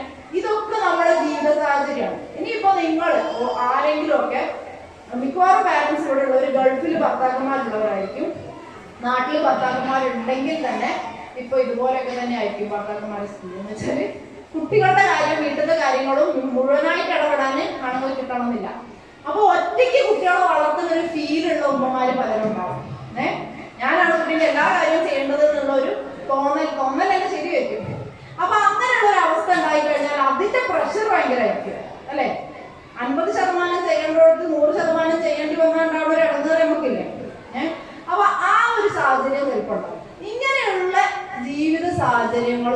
ഉമ്മമാർക്ക് ഒരു സ്ത്രീ എന്നുള്ള രീതിയിൽ ഒരു 35 വയസ്സ് മുതൽ 50 വയസ്സ് വരെ പ്രായമുള്ള സ്ത്രീകളായിരിക്കും. ഒരു സ്ത്രീ എന്നുള്ള രീതിയിൽ ഈ പറഞ്ഞ പ്രായത്തിൽ മധ്യവയസ്സിന്റെ ഇടയിൽ നമുക്കത് മാനേജ് ചെയ്യാൻ പറ്റണം, നമുക്കിത് കൈകാര്യം ചെയ്യാൻ പറ്റണം. ഇതൊക്കെ മാനേജ് ചെയ്തിട്ട് നമുക്ക് ഈ പറഞ്ഞ കൗമാരക്കാരൻ്റെ അടുത്ത് വന്നിരുന്നിട്ട് സംസാരിക്കുമ്പോ സംസാരിക്കാൻ പറ്റും. അന്നെക്കൊണ്ട് പറയാൻ പാടില്ല, ശരിക്കും അന്നെക്കൊണ്ടാവില്ല ടെൻഷൻ പല കാര്യങ്ങളൊക്കെ ഉണ്ടാവും. പക്ഷെ അവസാനം കുട്ടി ഉണ്ടാക്കുന്ന ടെൻഷനാണ് നമുക്ക് പെട്ടെന്ന് തലയിൽ കയറുക എന്നുള്ളതുകൊണ്ട് തൊള്ളയിൽ ഇത് ചാടാണ്ട് നമുക്ക് ഇരിക്കാൻ പറ്റണം. അപ്പൊ കയ്യും കാലം വേദനിച്ച് ക്ഷീണിച്ച് വേർത്തിട്ടൊക്കെ വന്നിരിക്കുമ്പോൾ എങ്ങനെ ഇത്ര സൗമ്യമായി സംസാരിക്കാൻ പറ്റുക എന്നുള്ളത് ഒരു വെല്ലുവിളിയാണ്. അപ്പൊ ജീവിത സാഹചര്യം എന്ന് പറഞ്ഞ ഒരു വെല്ലുവിളി ഈ പറഞ്ഞ ഉമ്മമാർക്കുള്ള പോലെ ടീനേജേഴ്സിനുണ്ട് അല്ലെ. മിക്കവാറും പെൺകുട്ടികൾ ഗേൾസ് സ്കൂളിൽ മിക്കവാറും പെൺകുട്ടികളായി കഴിയുമ്പോൾ കൗമാരക്കാരികളായി വരുന്ന സമയത്ത് ഉമ്മമാര് സ്വന്തം ശരീരത്തിനോടൊത്ത് വളർന്നല്ലോ, അതുകൊണ്ട് എന്റെ ഉത്തരവാദിത്തങ്ങൾക്ക് ഒരു ചെറിയ സഹായം അല്ലെങ്കിൽ ഒരു 50% സഹായം ഇവിടെ നിന്ന് കിട്ടും എന്നിങ്ങനെ പ്രതീക്ഷിക്കും. ആ പ്രതീക്ഷ നല്ലപോലെ നടക്കുന്ന ഉമ്മമാർക്ക് നല്ല കാര്യം. അത് നടക്കാത്ത ഉമ്മമാർക്ക് അതൊരു വലിയ ടെൻഷനാണ്. എന്റെ അത്ര വളർന്നു വന്നാലും ഒരു പണി എനിക്ക് വേണ്ടി ചെയ്തെന്നില്ലല്ലോ, ഈ ആ ചൂരൊന്നും എടുത്തു നോക്കാം, തുടയ്ക്കണം പൊള്ളിയൊന്നും എടുത്തു നോക്കാന്ന് പറഞ്ഞാണ്ട് ചിലപ്പോൾ തന്നെ ഉണ്ടാക്കാൻ തോന്നിയത് വരും. അപ്പൊ ആ ഒരു കുട്ടിയുടെ കേസില് ഞാൻ ശരീരം കൊണ്ട് വലുതായെങ്കിലും എനിക്ക് പണിയെടുക്കാൻ വലിയ പൂതിയൊന്നുമില്ല, എനിക്ക് കുട്ടിയായിട്ട് ഇരിക്കാനാണ് പൂതി എന്നുള്ള മൈൻഡാണ്. ആ കുട്ടിയുടെ ജീവിത സാഹചര്യമാണ് കുട്ടീനെ അങ്ങനെ ആക്കുന്നത്. കാരണം എനിക്ക് തോന്നുന്നില്ല അപ്പോഴൊക്കെ കുട്ടികളായിരുന്ന സമയത്ത് ഇങ്ങനെ ഉത്തരവാദിത്തങ്ങള് കൗമാരാവുമ്പോഴും കൂടിയിരുന്നോ എന്നുള്ളത്. കുറച്ചൊക്കെ കുട്ടിക്കളിന്റെ ഒരു ഫീൽ ഉണ്ടായിരുന്നാണ് തോന്നുന്നത്. ഇന്നാണ് കാലം ഓരോ മനുഷ്യന്മാരിലും അവനവന്റെ എല്ലാ ജോലി അവനവൻ ചെയ്യണം എന്നുള്ള രീതിയിലേക്ക് എത്തിച്ചിട്ടുള്ളത്. അപ്പൊ ഒരു കൗമാരക്കാരി ആയി കഴിയുമ്പോൾ രാവിലെ എണീറ്റ് കഴിഞ്ഞാല് ഈ പറഞ്ഞ 5 മണി തൊട്ട് രാത്രി 11 മണി വരെ ഒരുപാട് കാര്യങ്ങൾ കൂടി കടന്നു പോകണം. അവർക്ക് ഭയങ്കര സ്ട്രെസ്സാണ്. അവരെ സ്ട്രെസ്സിനുള്ള വേറെ ഒരു വലിയ ഇഷ്യൂ എന്ന് വെച്ചാൽ ഇവർക്ക് ഈ സുഹൃത്തുക്കളുണ്ടല്ലോ, ഫ്രണ്ട്സ് ചിലപ്പോഴൊക്കെ ഈ പറഞ്ഞ പോലെ നല്ല രീതിയിലുള്ള ഫ്രണ്ട്സ് ആവുന്നില്ല, ചീത്ത സ്വാധീനങ്ങൾ വരുന്ന ഫ്രണ്ട്സ് ആവുന്നുണ്ട്. അപ്പോൾ അതിന്റെ ഒരു പ്രഷർ അവർക്ക് ഭയങ്കര കൂടുതലാണ്. അതായത് ഇപ്പൊ ഇമ്മ ഭയങ്കര റോങ് ആവുന്നുണ്ട് വീട്ടില്, ഞാൻ എന്താ കാട്ടുക എന്ന് പോയി പറയാൻ കുട്ടികൾക്ക് ചിലപ്പോൾ ഫ്രണ്ട്സ് ഇല്ല, അല്ലെങ്കിൽ കുട്ടികൾ ഇതൊന്നും ഫ്രണ്ട്സിനോട് പറയണില്ല. എന്റെ ലൈഫിലുള്ള ഇടങ്ങളൊന്നും പറയേണ്ട ആൾക്കാരല്ല ഫ്രണ്ട്സ് എന്നുള്ള ഒരു ചിന്തയാണ് കുട്ടികൾക്ക് വരുന്നത്. അപ്പൊ ഈ മത്സരക്കാരോട് കുട്ടികൾ ഇങ്ങനെ ബുദ്ധിമുട്ടാണ്. ചെറിയ ഇടങ്ങൾ. ഇന്നാളൊരു മോള് എന്റെ അടുത്ത് കൗൺസിലിംഗ് വന്നപ്പോൾ മോൾക്ക് ആകെ 4 മാർക്ക് കുറഞ്ഞതിന്റെ ബുദ്ധിമുട്ടേ ഉണ്ടായിരുന്നുള്ളൂ. പക്ഷെ ആ കുട്ടി അതിനെ കുറിച്ച് 2 വർഷം ആരോട് പറയാണ്ടിരുന്ന് കുട്ടിയുടെ സ്ട്രെസ് കയറി ഡിപ്രഷനായി. ഞാൻ സൈക്യാട്രിസ്റ്റിന്റെ അടുത്ത് വിട്ട് മരുന്ന് കുടിച്ചിട്ടാണ് കുട്ടി പിന്നെ സാധാ ലെവലിലേക്ക് എത്തുന്നത്. ഒരു 4 മാർക്കിന്റെ പേരിൽ കമ്പാരിസന്റെ ഒരു വർഷമാണ് ഇങ്ങനെ കമ്പയർ ചെയ്യില്ലേ. അപ്പൊ വേറെ കുട്ടിക്ക് അതില്ലല്ലോ, നിനക്കിതുണ്ടല്ലോ എന്നുള്ളൊരു വർത്താനം കുട്ടി കേട്ടതാണ് പ്രശ്നം. അപ്പൊ ആ കുട്ടിക്ക് അത് സ്വന്തം ഫ്രണ്ടിനോട് പറയാൻ പറ്റുന്നില്ല. ഫ്രണ്ടിനോട് പറയാൻ പറയും ഒരു 4 മാർക്കിലൊക്കെ ഇങ്ങനെ എല്ലാവരും കൂടി ഇങ്ങോട്ട് ഇതാക്കേണ്ട എന്തെങ്കിലും ആവശ്യമുണ്ടോ എന്ന് 4 തെറി ആകാശം നോക്കി പറഞ്ഞാൽ നമുക്ക് വിഷമം മാറൂലേ. അത് ഫ്രണ്ട്സിനോട് പറയണില്ല. കുട്ടികളെ വിചാരം നമ്മൾ ഭയങ്കര നീറ്റായിട്ടുള്ള ലൈഫാണ് നമുക്ക് കാണിക്കേണ്ടത്. അപ്പൊ ഒരു കുട്ടിയും ഒരു ഉമ്മയും അവരവരുടെ ജീവിത സാഹചര്യത്തിൽ നിന്ന് വരുന്ന കുറേ സമ്മർദ്ദങ്ങളുണ്ടല്ലോ, ഇതിനെ കുറിച്ചിട്ട് ഉള്ള ഒരു ബോധം 2 പേർക്കും വേണം. മനസ്സിലായോ? അതായത് കുട്ടിക്ക് തോന്നുകയാണ് ഞാനാണ് കൂടുതൽ ബുദ്ധിമുട്ടിയത്, ഇമ്മാക്ക് തോന്നുകയാണ് ഞാനാണ് കൂടുതൽ ബുദ്ധിമുട്ടിയത്. ഈ 2 പേരും ബുദ്ധിമുട്ടിയിട്ട് ഈ വൈകുന്നേരം ആകുമ്പോഴത്തേന് പഠിക്കാനിരിക്കണം നേരത്തെ തലക്കുപരാതായതുകൊണ്ട് എത്തിയിരിക്കുക. ആ സമയത്ത് നമുക്ക് സംസാരിച്ചാല് തല്ലുപിടിയേ ഉണ്ടാവും അല്ലെ. അപ്പൊ 2 പേരും തമ്മിൽ മനസ്സിലാക്കണം, കുട്ടിക്കും ബുദ്ധിമുട്ടാണ്, പാരന്റിനും ബുദ്ധിമുട്ടാണ്. ഇന്നത്തെ കാലത്ത് ലൈഫിൽ സ്ട്രെസ് ഹാൻഡിൽ ചെയ്യാന്ന് പറഞ്ഞാല് എല്ലാവർക്കും ഒരുപോലെ ബുദ്ധിമുട്ടാണ് അല്ലെ. അപ്പൊ നമ്മൾ തമ്മിൽ അങ്ങനെ ഒരു മത്സരം പാടില്ല. മനസ്സിലാവും? അപ്പൊ ഇതാണ് 2 കാര്യങ്ങൾ നമ്മളിപ്പോ ജസ്റ്റ് സംസാരിച്ചത്. ഒന്ന്, ഒരു കുട്ടിയും ഒരു ഉമ്മയും പഠനവും കൂടി വരുമ്പോ എന്തെല്ലാം കാര്യങ്ങൾ ചിന്തിക്കണം. ഒന്ന്, കുട്ടിക്കൊരു ക്ലിയറായിട്ടുള്ള പദ്ധതി ഉണ്ടോ പഠിക്കാനെന്നുള്ളത് നോക്കണം. 2, കുട്ടിക്കൊരു ടൈം ടേബിള് സെറ്റാക്കി കൊടുക്കണം. 3, അത് 2ഉം ചെയ്തിക്കണോ കൊണ്ട് നടക്കുന്നുണ്ടോ എന്നുള്ളത് ചോദിച്ചറിയാം. രണ്ടാമത് ഞാൻ പറയുന്നത് എന്താ വെച്ചാല് ഒരു കുട്ടിയും ഒരു ഉമ്മയും ജീവിത സാഹചര്യവും കൂടി എങ്ങനെയാണ് നമ്മൾ മാനേജ് ചെയ്യുന്നത്. അപ്പൊ ലൈഫ് നമുക്ക് കൊണ്ടുനടക്കുന്നുണ്ടാവുന്ന സ്ട്രെസ് രണ്ടുപേരും അങ്ങോട്ടും ഇങ്ങോട്ടും സംസാരിച്ചിട്ടോ മറ്റു വഴികൾ കണ്ടെത്തിയിട്ടോ ക്ലിയർ ചെയ്ത് കൊണ്ടുപോകും. ഓക്കെ. അപ്പോൾ ടീച്ചർ പറഞ്ഞല്ലോ, അപ്പോൾ നമുക്കൊരു കല്യാണത്തിനുള്ള ഇൻവിറ്റേഷൻ വരണം. ഇനിയിപ്പോൾ മാർച്ചിൽ പരീക്ഷ വരുമ്പോൾ നോമ്പാണ്. നോമ്പ് തുറ സൽക്കാരം ഇങ്ങനത്തെ ഇഷ്യൂസ്, നിസ്കരിക്കാൻ തറാവിക്ക് പോകണം, ഇങ്ങനത്തെ സമയങ്ങളൊക്കെ വരുമ്പോൾ കുട്ടിക്ക് അതെന്താണ്, കുട്ടികൾക്ക് നമ്മൾ പഠിച്ചുകൊണ്ട് പെരയിലിരിക്കുക, ഇമ്മയെ വാപ്പി ഇഷ്ടമുള്ള കുട്ടികൾക്ക് പറ്റില്ല. കുട്ടി പഠിക്കാനിരിക്കുകയാണെങ്കിൽ കുട്ടീൻ്റെ കൂടെ പഠിക്കാനിരിക്കുന്ന ആളാവണം ഉമ്മയാണ്. ആ പഠിത്തം നടക്കണമെന്നുണ്ടെങ്കിൽ ഇമ്മാന്റെ മനസ്സിൽ കുട്ടി ഉണ്ടാവും. ഇനിയിപ്പോൾ അത്യാവശ്യം ഹോസ്പിറ്റൽ കാര്യങ്ങളും ഒക്കെ ആണെന്നുണ്ടെങ്കിൽ ഉമ്മക്ക് കുട്ടീനെ ഇടയ്ക്കിടയ്ക്ക് വിളിച്ച് ചോദിക്കണം, ഈ പഠിക്കണോടത്ത് ഓക്കെ അല്ലേ, അഡ്മിഷൻ എടുക്കേണ്ട ഹോസ്പിറ്റലിൽ പോയി അഡ്മിറ്റ് ആയി കുടുംബത്തിൽ ആരെങ്കിലും, അപ്പോൾ കുട്ടീനെ എടുക്കാണ്ട് നമുക്ക് പോകണം. അപ്പോൾ കുട്ടീനെ ഇടയ്ക്കിടയ്ക്ക് വിളിച്ച് ചോദിക്കണം, അതിൻ്റെ പഠിത്തം ഓക്കെ അല്ലേ, ഞാനില്ലാത്തതുകൊണ്ട് എനിക്ക് ബുദ്ധിമുട്ടുണ്ടോ, ഈ പ്രശ്നമൊന്നും ഇല്ലല്ലോ, എനിക്ക് ഭക്ഷണമൊക്കെ ഓക്കെ അല്ലേ, ഉറപ്പൊക്കെ ഓക്കെ അല്ലേ. അപ്പോൾ നമ്മുടെ മനസ്സിലുണ്ടാവണം എന്ത്, കുട്ടി പഠിക്കുകയാണ്, പഠിക്കണ കുട്ടിക്ക് പഠിക്കാൻ ഒരു താല്പര്യമില്ല, അങ്ങനെയുള്ളൊരു താല്പര്യക്കുറവുണ്ടെങ്കിലും ഇന്നോടുള്ള ഇഷ്ടം കൊണ്ട് കുട്ടി പഠിച്ചോട്ടെ എന്ന് വിചാരിച്ചിട്ട് നമ്മൾ ആ കൂട്ടിരിക്കാനുള്ള മനസ്സ് കാണിക്കണം. കൂട്ടിരിക്കാൻ ശരീരം കൊണ്ട് പോയി ഇരിക്കാൻ പറ്റിയിട്ടില്ലെങ്കിലും മനസ്സുകൊണ്ട് എൻ്റെ കുട്ടി അവിടെ ഇരുന്ന് പഠിക്കുന്നുണ്ട്, എന്തായി ചായ വേണം, ഈ ഒരു ക്വസ്റ്റ്യൻ എന്തെങ്കിലും, അല്ലെങ്കിൽ അതിൽ കൂടി ഇങ്ങനെ പോണ സമയത്ത് എന്നെ പറ്റിച്ച് മൊബൈൽ എടുക്കണ്ടോ എന്നുള്ളൊരു ക്വസ്റ്റ്യൻ എന്തെങ്കിലും ഒക്കെ ഒന്ന് ചോദിച്ചിട്ട് ഞാനും അറിയുന്നുണ്ട് എൻ്റെ സ്റ്റഡി ടൈം എന്നൊരു മൈൻഡ് വരാനുള്ള ഒരു എന്താ പറയാ ഓർമ്മ ഉണ്ടാവും. ഓക്കെ. അപ്പൊ അതാണ് കുട്ടിയും ഉമ്മയും പഠിത്തവും നമ്മൾ ഡിസ്കസ് ചെയ്തു, കുട്ടിയും ഉമ്മയും ജീവിത സാഹചര്യവും നമ്മൾ ഡിസ്കസ് ചെയ്തു. ഇനി നമ്മൾ പറയണത് കുട്ടിയും ഉമ്മയും തമ്മിലുള്ള ബന്ധം. അതായത് ഇത് രണ്ടും നടക്കണമെന്നുണ്ടെങ്കിൽ ആദ്യം ഇമ്മി കുട്ടിയും തമ്മിൽ നല്ല കണക്ഷൻ വേണ്ട. ഒരു കൗമാരം എത്തിക്കഴിഞ്ഞ കുട്ടിയും ഉമ്മയും തമ്മിൽ നമുക്ക് സംസാരിക്കാം എന്ന് പറയാനുള്ള ഒരു കണക്ഷൻ വേണ്ടേ. നിങ്ങളെന്നെ ഉപദേശിക്കാൻ പോലെ ഞാൻ വരുന്നില്ല എന്ന് പറഞ്ഞ കുട്ടി ഓടിപ്പോകാൻ പാടില്ല. സംസാരിക്കാൻ വിളിക്കുമ്പോ ഇന്നലെ പറഞ്ഞത് അപ്പൊ മീറ്റിംഗ് നടന്നപ്പോ സൈക്കോളജിസ്റ്റ് ടീച്ചർ കൂടി പറഞ്ഞതിന്റെ ബാക്കി പറഞ്ഞു. അപ്പൊ അങ്ങനെ നെവറാക്കാതെ എന്റെ ഉമ്മയാണ്, എനിക്കൊരു നല്ലതുണ്ടാവാൻ വേണ്ടി പറയുകയാണ്. ഇനി ഞാനും കൂടി വിചാരിച്ചാൽ എന്റെ SSLC എനിക്ക് ഇന്റെ കഴിവിലുള്ള മാർക്ക് പരമാവധി ലഭിക്കും. അത് നിങ്ങൾ ശ്രദ്ധിക്കണം കേട്ടോ. അനാവശ്യമായിട്ട് കുട്ടിക്ക് പ്രതീക്ഷ കൊടുക്കരുത്. പക്ഷെ കുട്ടിക്കുള്ള കഴിവിന്റെ പരമാവധി കുട്ടിക്ക് പെർഫോം ചെയ്യാനുള്ള കപ്പാസിറ്റി നിങ്ങൾ കൊടുക്കണം. വേണ്ടേ? അനാവശ്യം ഫുൾ A+ കിട്ടാൻ സാധ്യതയുള്ള കുട്ടിക്ക് ഫുൾ A+ എന്ന് പറഞ്ഞ എക്സ്പെക്ടേഷൻ കൊടുക്കാൻ പാടുള്ളൂ. അത് അല്ല A ഗ്രേഡ് ആയിരിക്കും ചില സബ്ജക്റ്റിൽ എന്നുണ്ടെങ്കിൽ ആ A ഗ്രേഡ് മതി, നിനക്ക് ആ കഴിവുണ്ട്, ആ കഴിവ് നീ പുറത്തെടുക്കണം. ആ കഴിവ് പോലും പുറത്തെടുക്കാണ്ടിരിക്കരുത്, B+ലേക്ക് പോകരുത്. അപ്പൊ ഇങ്ങനെയുള്ള റിയലിസ്റ്റിക് ആയിട്ടുള്ള എക്സ്പെക്ടേഷൻ സെറ്റ് ചെയ്യാനും സംസാരിക്കാനും ഉമ്മയും കുട്ടിയും തമ്മിലുള്ള ഒരു എന്ത് വേണം, കണക്ഷൻ വേണം. വേണ്ടേ? അതെങ്ങനെ ചെയ്യാൻ പറ്റും? അത് ഉണ്ടായിരുന്നെങ്കിൽ കുഴപ്പമില്ല, ഉണ്ടെങ്കിൽ കുഴപ്പമില്ല, ഇല്ലാന്നുണ്ടെങ്കിൽ അത് മെച്ചപ്പെടുത്താം. അപ്പൊ നമുക്ക് ഇപ്പോഴത്തെ കേസില് ഉമ്മയും കുട്ടിയും തമ്മിലുള്ള ബന്ധത്തിന്റെ ആഴവും ദൃഢതയും നമുക്ക് വിലയിരുത്താൻ പറ്റണ്ടേ? എങ്ങനെയാണ് ഇപ്പൊ ഞാൻ വിളിച്ചാൽ എന്റെ കുട്ടി വരുമോ, ഞാൻ വിളിച്ചാൽ എന്റെ കുട്ടീന്റെ കൂടെ ഇരുന്ന് സംസാരിക്കുമോ? നമ്മൾ രണ്ടാളും കൂടി ഒരു പെന്നും പേപ്പറും എടുത്തിട്ട് ഇപ്പൊ മാധ്യമ പത്രത്തിന്റെ മിഞ്ഞാണത്തെ വെളിച്ചം എന്ന് പറഞ്ഞിട്ടുള്ള ഇതിലുണ്ടായിരുന്നു കൃത്യമായിട്ടുള്ള ടൈം ടേബിൾ, എങ്ങനെയാണ് ഓരോ ദിവസം ഏതെല്ലാം പഠിക്കേണ്ടതെന്നുള്ളത്. അപ്പൊ ആ ടൈം ടേബിൾ എടുത്തിട്ട് നമുക്ക് ചുമരുമ്പോൾ ഒട്ടിച്ചു വെച്ചിട്ട് ഓരോന്നും ടിക്ക് ചെയ്ത് നമുക്ക് പഠിക്കാൻ സ്റ്റാർട്ട് ചെയ്താലോ എന്ന് ചോദിക്കാനുള്ള ഒരു കണക്ഷൻ ഞാനും കുട്ടിയും തമ്മിലുണ്ടോ എന്ന് നിങ്ങൾ സ്വയം ചോദിച്ചു നോക്കുക. അതല്ല അതുകൊണ്ട് ഒട്ടിച്ചു വെച്ചാൽ അതിനൊക്കെ തിരിഞ്ഞു നോക്കാതെ മൊബൈൽ എടുത്തുകൊണ്ട് കൊണ്ടു, ഇങ്ങനെ നമുക്ക് ക്വസ്റ്റ്യൻസ് ചോദിക്കാൻ പറ്റണം. മനസ്സിലായി? ഞാനും കുട്ടിയും തമ്മിലുള്ള ബന്ധം എത്രത്തോളം ഓക്കെയാണ്. നമുക്ക് കുട്ടികളോട് ദേഷ്യം പിടിക്കാണ്ടിരിക്കണം എന്നുള്ളതല്ല ഒരിക്കലും കുട്ടികളും തമ്മിലുള്ള ബന്ധത്തിന്റെ ദൃഢത.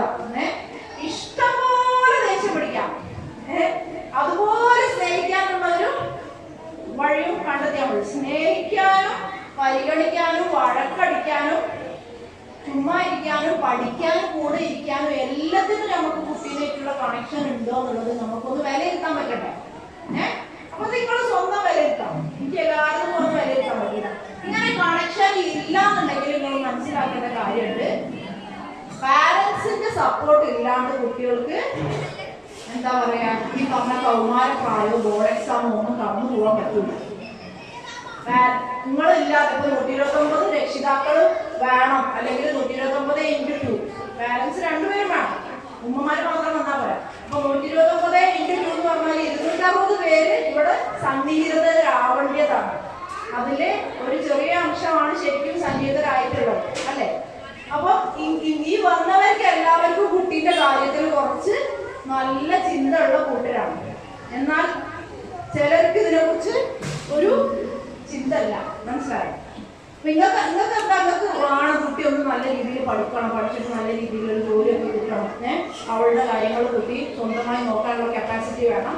നല്ല രീതിയിലുള്ള ഒരു പുതിയാപ്പനെ കല്യാണം കഴിച്ച് നല്ലപോലെ ജീവിക്കണം. ഇങ്ങനെ നിങ്ങൾ കുറച്ചൊക്കെ ലക്ഷ്യങ്ങൾ ചിന്തിക്കുന്ന ആൾക്കാരാണ്. പക്ഷെ ഇതിൽ വരാത്തവർ കുറെ പേര് ഇതിനെ കുറിച്ച് ആലോചിക്കാത്തവരാണ്. അപ്പൊ നിങ്ങളുടെ ചിന്തയിൽ നിങ്ങൾക്ക് ഇനി എങ്ങനെ നിങ്ങളുടെ കുട്ടികൾ തമ്മിലുള്ള ആശയവിനിമയം മെച്ചപ്പെടുത്താൻ എന്നുള്ളത് ആലോചിക്കാൻ പറ്റും.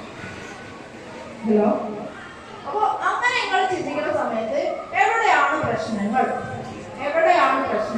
അതിവൈകാരികതയാണോ പ്രശ്നം? അതായത് എന്തിനും ദേഷ്യം പിടിക്കുകയാണ് എന്റെ ടീനേജർ എന്നുള്ളതാണ് ഏറ്റവും കൂടുതൽ പാരന്റ്സ് വന്ന് പറയുന്ന കുറ്റം. എന്റെ കൗമാരക്കാരൻ അല്ലെങ്കിൽ എന്റെ കൗമാരക്കാരി എന്നോട് എപ്പോഴും വഴക്കിട്ടോണ്ടിരിക്കുകയാണെന്നുള്ളൊരു പ്രശ്നം വരും.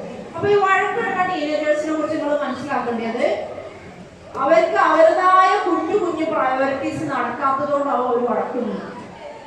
എന്താണ്? അവരുടെ ഈ പറഞ്ഞ മൊബൈൽ യൂസ് കൃത്യമായിട്ട് നടക്കുന്നില്ല, അല്ലെങ്കിൽ അവരുടെ ഫ്രണ്ട്സിന്റെ കൂടെയുള്ള ഔട്ടിങ് അത് നടക്കുന്നില്ല, അല്ലെങ്കിൽ അവർക്ക് ഈ പറഞ്ഞ പോലെ ആർട്ട് ആൻഡ് ക്രാഫ്റ്റ് കാര്യങ്ങൾ ഇഷ്ടമാണെന്നുണ്ടെങ്കിൽ അത് നടക്കുന്നില്ല, കുക്കിംഗ് ഇഷ്ടമാണെന്നുണ്ടെങ്കിൽ അത് നടക്കുന്നില്ല.